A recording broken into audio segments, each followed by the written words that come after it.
All right. Hello. Welcome to another interview with Earth Friendly Events. Today we're welcoming Elizabeth Whitlow. Elizabeth is the executive director of the Regenerative Organic Alliance and is basically managing ROC, which is the Regenerative Organic Certification.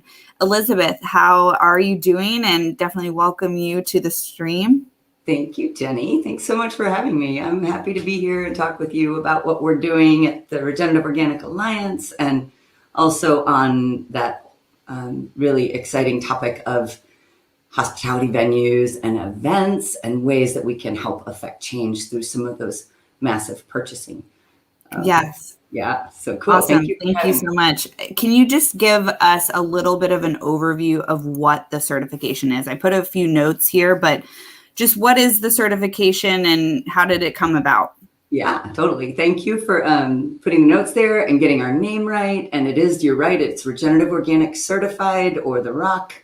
And so I can tell you just a little bit of our history. We've only been around a few years. The Regenerative Organic Alliance was formed by the Rodeo Institute, you may have heard of. Their institution here in the U.S. as bringing organic practices to many, many people here in the U.S. for a long time. So the Rodeo Institute and two very leading brands, Patagonia Company and Dr. Bronner's, they all came together and they founded the Regenerative Organic Alliance. And they did this because they were starting to see a fraying of the organic program as they knew it. And they were concerned about a weakening of the organic standards. And they wanted to essentially put a stake in the ground to help support organic because it composed all of the work they did and much of the product line for Patagonia and Bronner's.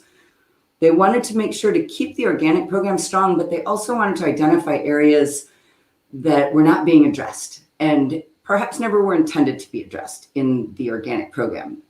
The ROC framework now does address all of these. So we have a really keen emphasis on soil health and all the practices that people are now talking about as regenerative. I can get into those in more detail later. We also have these three pillars. So there's soil health, there's animal welfare, and then there is social fairness. And so with the animal welfare, we're looking at systems that are treating animals in a way that is ethical and humane. And the same applies to the workers that, we want to reward the farmers and those operations and the brands who carry the ROC logo forth, is that they're taking care of their workers and they're taking care of their farmers. And so we have a whole series of criteria built to determine this. And it's all available on our website at regenorganic.org. Can you tell us a little bit about why, to folks that might not be very privy to what organic means and why it's better than other forms? Animal welfare might be something that someone could wrap their heads around, at least to a degree, but soil health and things like that, what makes organic better than other forms of textiles or produce or anything else that you might deem organic? Or agriculture practices, basically. Sure. Yeah. So organic practices, it's the highest label that there is out there for consumers to purchase. It tells a consumer that there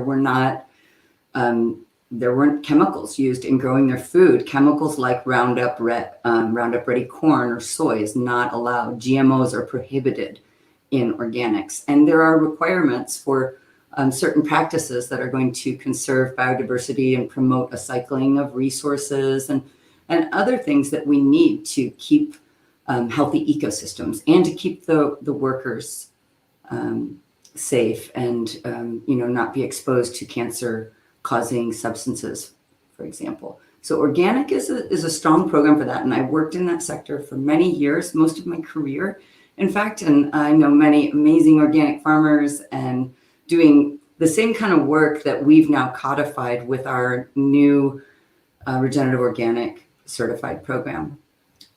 But yeah, organic is a strong label claim, and there's a lot of labels out there, and I think it's really confusing for shoppers for eaters and consumers of textiles and body care products that they've got this sea of labels that they face every time they go shopping. And it's hard to know which labels are credible, which labels have teeth. You know, is this just a marketing claim from a company that is just going through a self-assessment and checking some boxes? Or is this a really rigorous program that has a third-party verification built into it and that there's actually some teeth in the standards? So it's really tough for consumers, and I feel for them. And this certification program that we've developed is going to answer a whole suite of values that most consumers bring to their purchases. And, you know, those are including whether, you know, you're worried about how the animals are treated and you don't want to support, you know, chickens that are raised in cages their entire life before they are sent to the processing plant, or veal in small, you know, confined boxes. Like these kinds of inhumane things that you might see more commonly in the livestock sector are not going to be seen in these kinds of operations that we'll be working with. And so that's a really important aspect of it. Yeah, I mean, one of the things that I really like about Rock and what you all are doing is that it's touching all of these different pillars, and then also from the events and vendor side of it, you're talking about things that affect swag, affect catering vendors that you select, you know, all of these different things that event managers are constantly touching, and having some guides and railings in place that can help folks pick the right choices, the right vendors, the right supply chains. That's going to really give people the tools to not have to spend so much time doing their own research and being clouded by all of that. Yeah, and it's so hard too, those procurement policies for large scale events. I mean, you need a large supply, and I'm no expert in like events and this kind of procurement, as I'm sure you are, but I understand the dilemma there is that, you know, we all want to say, oh, buy local, support your small farms. And it's going to be hard to do at a big venue where you need to feed thousands of people, for example. So that's a tough one. But, you know, I think there's been so much movement in that in recent years. And just like you and I were talking about before we began broadcasting, is that, you know, there's been a real awakening in this last year and month of COVID, and a huge reality check for folks that, you know, we're degrading our resources at rates never before seen. And scientists estimate that we've only got 60 harvests left. These are United Nations scientists. Like it's a well-regarded study that that has predicted 60 to 70 harvests. On top of that, we're wiping out species diversity like never seen. Like 35% of our insect and pollinators who make our food happen have been wiped out, and another 45% are on the verge of extinction. So we wipe out 70% of the biodiversity of our planet. We're just careening to disaster, and it's time to really start talking about these difficult conversations, and also not to make people feel guilty about it or like hide in the corner or put their head in the sand. Like there's things you can do. You can go out and change your purchases. And I hate to say that because it's like, oh, it's all about consumption. And it's not, but it is, because we have that power, you know, like especially here in the US, many of us are lucky enough to get to choose what we eat 2, maybe 3 times a day. And so you have that option to choose to support and put your money towards farmers that are doing work to steward their land and treat it as like a farm within a holistic system and part of an ecosystem. And that the farm considers their workers as part of their whole community and their ecosystem and treats them fairly. And so those are all they're really complex topics, but I think it's clear to a lot of people that we're in trouble, and there's some ways that we can kind of work our way out of this. And, you know, agriculture is it's such a huge promise. It doesn't have to be the problem. It can be a solution. So that's, I think, a really powerful concept to drive home. Yeah, I mean, that thinking of it as an investment, not only for your own personal health, but also for the well-being of the future and the well-being of the environment that we all share. It's truly an investment. And Yeah, maybe changing that mindset a bit of it not necessarily being an obligation, but an investment towards yeah, positivity. I yeah. think that's a really cool thing that you all are doing.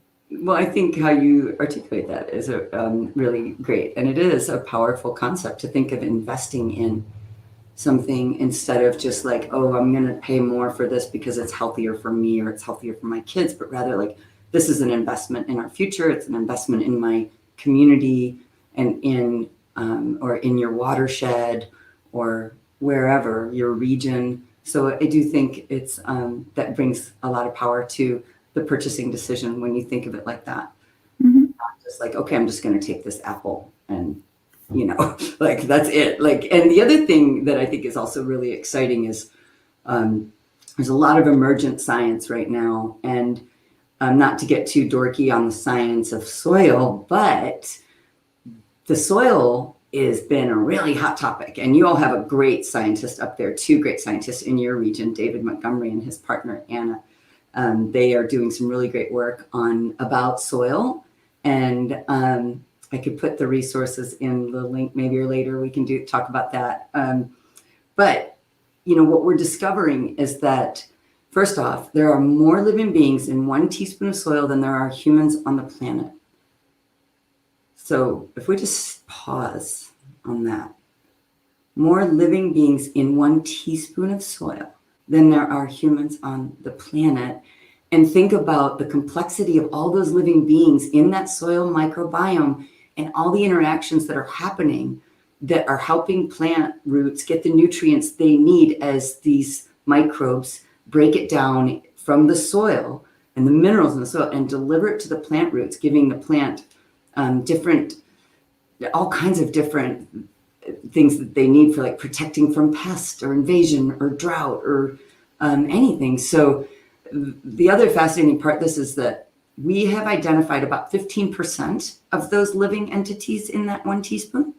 So there's still 85% left to be discovered, and all those different complex interactions that are happening. We are just beginning to learn, and we're gleaning a lot from that, and we're learning so much. And so, continuing to build healthy soil and recognize that healthy soil is going to grow a healthier plant, and therefore that food that you get from that plant is going to be healthier for you. And I think that one, even if we want to try to appeal to people to think of a purchase as an investment in the future and in a community, it also is, I think at the end of the day, we're going to be able to show that it is a healthier food for you to eat. So, Yeah. That's amazing. Yeah, I think bringing a personal passion to these conversations and making it show the true impact that these small choices can make. Yeah. If you have the means to do so, that it can have enormous value. Has there been anything that has surprised you that you've encountered that you found to be just something interesting outside of the fact that there's billions and billions of organisms in a teaspoon of soil? That's my favorite. Yeah. Has there been anything that, like, in your sustainable swaps or just anything that you've seen working with one of your farming partners or anything that's surprised you? Yes, I can say that what is shocking to me is how much people are leading and how unafraid they are, how much courage it takes, especially for farmers, to take a risk, because farmers are working in a really high risk environment. They're farming at the whim of nature, and climate change is making it ever harder to farm and ever more unpredictable. And so farmers are constantly having to second guess what's going on and what's going to happen with the weather patterns that they're so far have been accustomed to. And just having that courage to adopt these new methods, I think that is one part that just never fails to inspire me.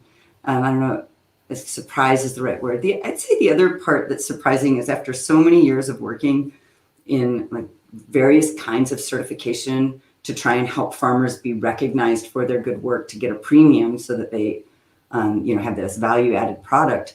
And farmers don't always love to see the inspector coming. I'll tell you that, because I was an inspector for many years, and I tried to make it as helpful and pleasant as possible. But you're at the end of the day, you're the inspector. And what's been so surprising is how excited everybody is about this. Like, another audit, another certification. I didn't think people would be that stoked, honestly, but they are. And so that part has been really fun. And it's a whole different kind of audit too. Like, we're out there, the auditors are going out there and they're actually digging little soil pits, and they're counting they're counting different organisms in the soil, and they're doing these kind of very simple in-field soil tests with the farmers, which is something that we've kind of gotten away from in a lot of the certifications. There's a lot of check boxes and a lot of kind of uninspired, like, where's this document? Where's that document? Check the box and move on, and not as much of a dynamic kind of exchange. And with the rock audits, what I've found and heard repeatedly from the farmers and the auditors who did it during our pilot and now during this first phase of our first round of audits, is that this is what they always thought their organic audit was going to be like, and that it was just that it was this engaging exchange.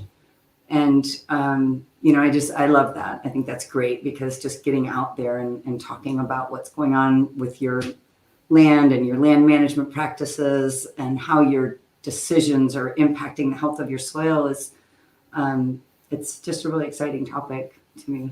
So Yeah, that's awesome that it's something that can bring a positive, a positive experience between someone certifying and a provider. You're really creating a relationship rather than just some sort of, to-do list. That's a great way to put it, creating a relationship. It's, I like that.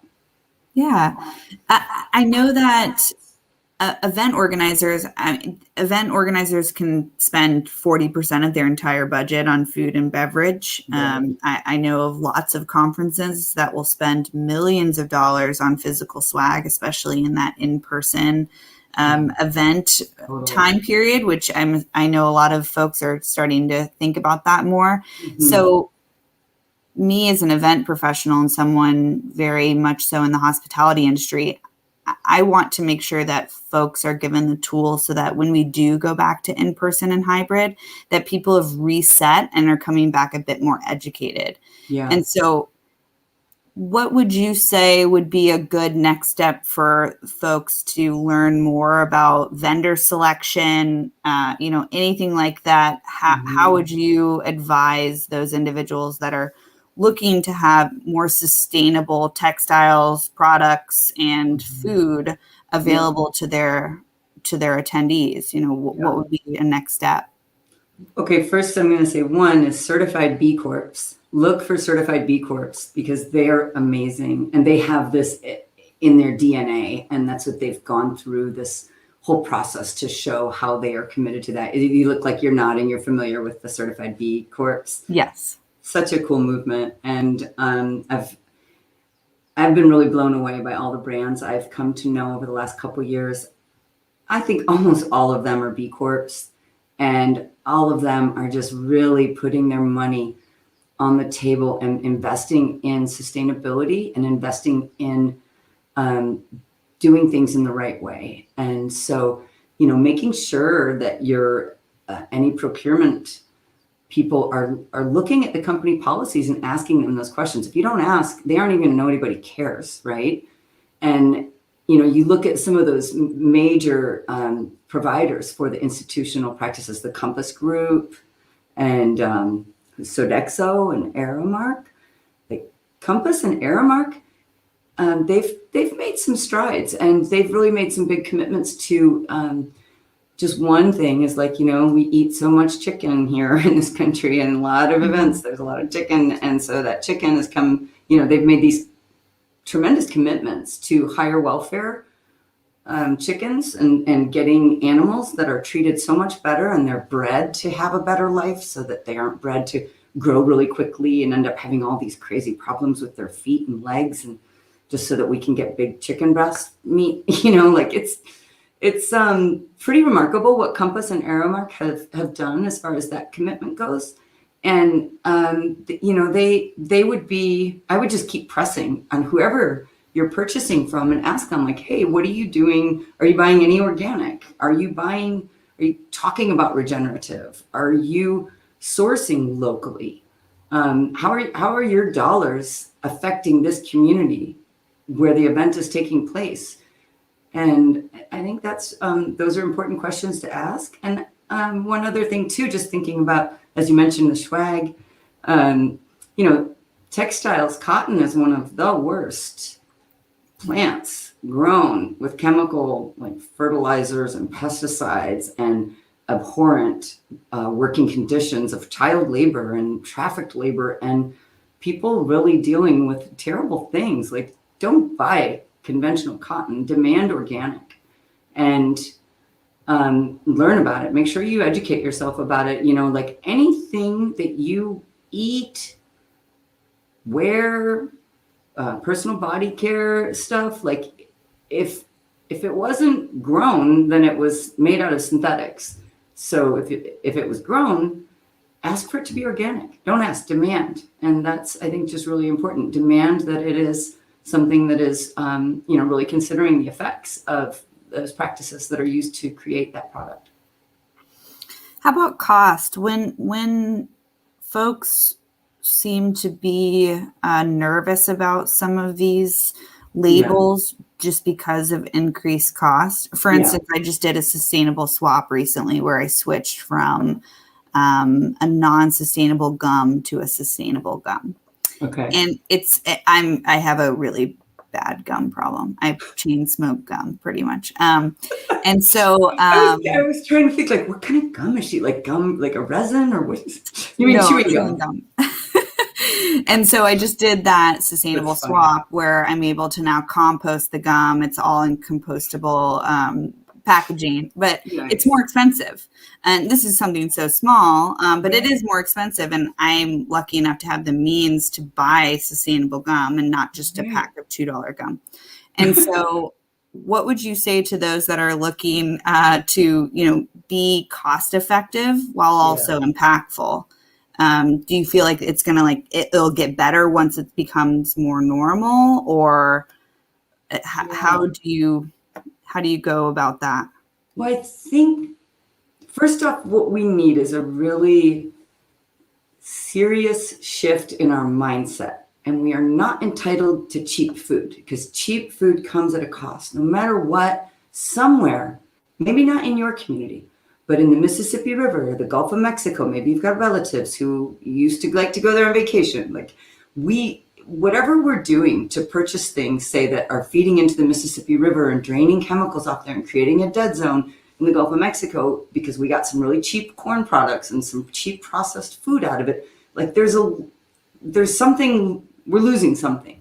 Mm-hmm. And so, cheap food is not, it comes at many other costs. And so shifting our idea that we need to pay for food, good quality food, because it supports a local community. It supports the greening of a whole region or a river from being polluted, and it supports healthy economies.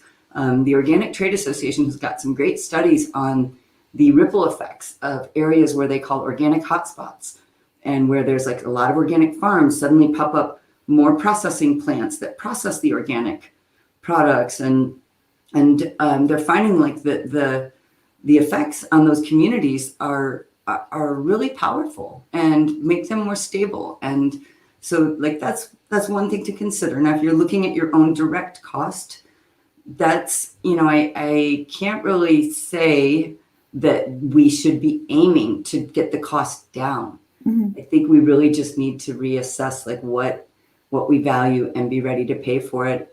And I would, also looking at some of the leading companies who do this, look at Patagonia.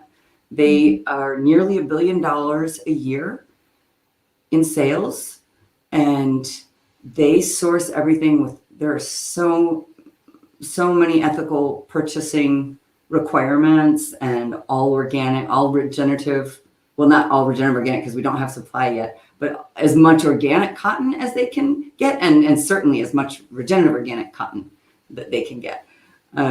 So, but they have a lifetime warranty with their clothes. So if you buy something and it doesn't work for you, then you can send it back and they'll fix it, or they'll send you a new one. So I think just thinking of longevity and not aiming for cheap goods that come at such a high cost to us is one of the key things.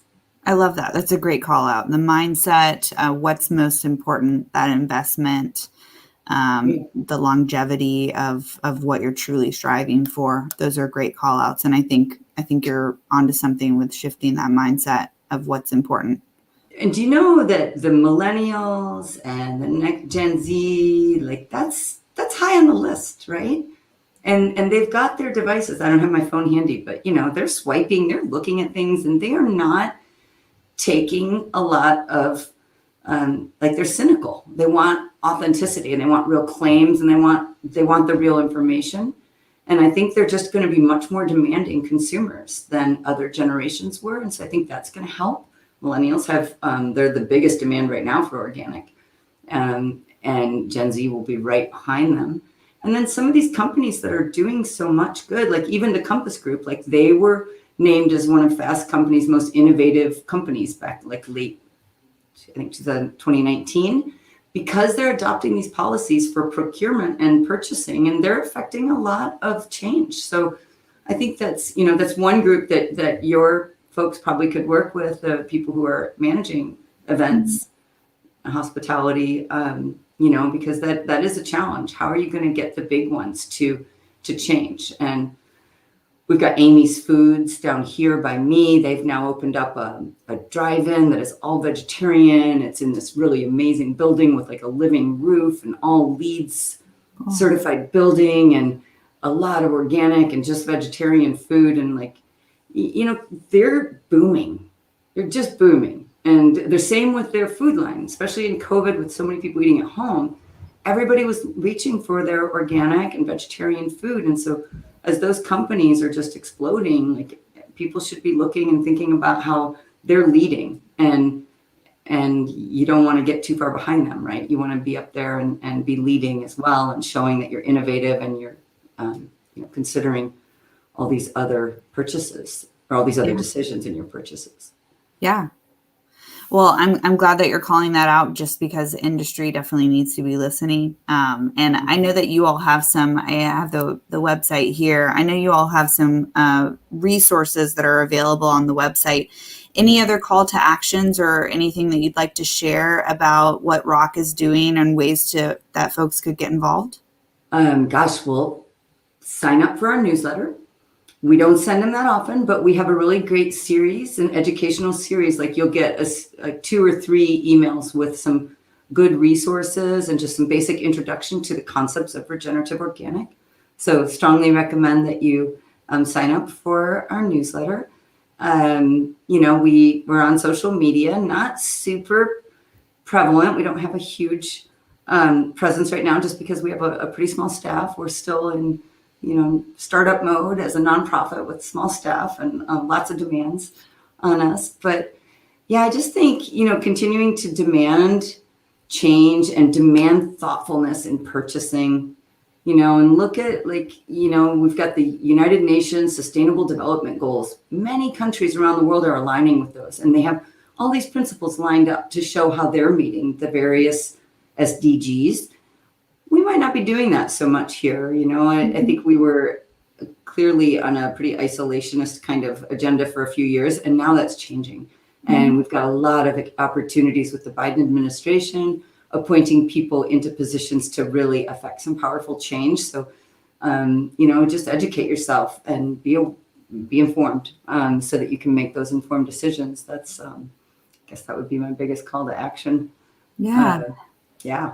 I think the interconnectivity of all of us has been apparent with climate change and with COVID. I think we've all realized that the world is huge, but it's also very small. Yeah. I mean, we all were grieving around the world. Mm-hmm. You know, it wasn't just like one isolated incident in one country where we had to feel that grief or that loss. It was all of us. And, Mm-hmm. you know, it was a really hard time and a good time to wake up. Yeah. And, you know, for us, we just think of regenerative organic ag as having the potential to solve some of our biggest problems. And that's like climate crisis, factory farming, fractured rural economies, you know, a whole bevy of other problems that we need to solve, and we need to get on it. So, you know, the time is now. It's not next year. It's not in 10 years. It's really pressing and urgent that we get on this and, you know, don't sit in our little silos, like find ways to bust down the silos and work together and you know, make change. And yeah, I wish you lots of luck. You know, I thought of one other thing too that I wanted to mention to you, because before the world did shut down, I started going to the Outdoor Retailer Conference in Mm-hmm. Denver. Have you ever been there or heard of that? I used to work for a company that did all of the furnishings for that conference. So so I'm familiar with it. Awesome. I was blown away when I got to that conference. Like, there was no plastic, no water bottles, refillable bottles. They even gave away a huge stack of them, and all compostable kind of utensils and plates and organic food in the cafe. And yeah, it was just amazing. And like having that commitment from the conference center, I think was super helpful probably for everybody, because they weren't allowed. You weren't allowed to bring in disposable samples or plates or whatever. And, you know, looking for those kinds of resources, the zero waste facilities or zero waste events and some of those things, I'm sure you're all totally up on. And, you know, hopefully we'll build out the rock supply chain in the coming years so that you're going to see it more prevalent. Right now, we had 19 participants in our pilot project, and those probably about 15 of them earned certification, but there was very limited supply, and most of it I'm told is sold out at this point. But you know, we've got new farms coming on this year, and I expect just to keep on expanding the growth and the offerings of the different types of rock products that you can buy out there. Yeah. Well, that's awesome. I wish you all the best of luck. I hope to see more rock all around me. I wonder how many times rock rocks has been said to you, but I hope that we can make it a household saying. There will be tons of information on the blog just about how to get involved, some of the key takeaways from this conversation. But Elizabeth, really appreciate you taking the time to speak with me and the community. And I hope that event professionals and hospitality leaders feel empowered to take that time to invest in better practices that are sustainable. Awesome. Rock on, Jenny. Just kidding. Thanks, Elizabeth. Thanks a lot. It was really fun talking to you. Thanks. You too. Take care.